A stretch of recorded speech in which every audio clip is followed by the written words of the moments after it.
ஓர் அரசனிடம் ஒரு விலை மதிக்க முடியாத வைரம் இருந்தது. திடீரென ஒரு நாள் அந்த வைரக்கல்லின் மீது தலைமுடியைப் போல் ஒரு கீறல் விழுந்தது. மன்னர் துடித்துப் போனார். அவ்வளவுதான், அந்த வைரத்தின் அழகே போயிற்று என்று வருந்தினார்.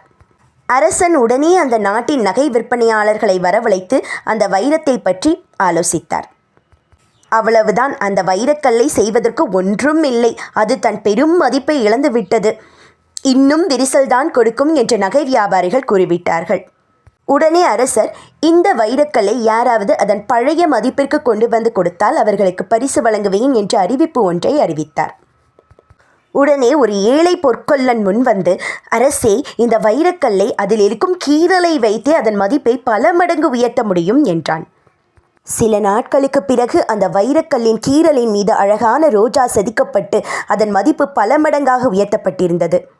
துன்பங்கள் ஒரு நாள் இன்பமாக மாறும்.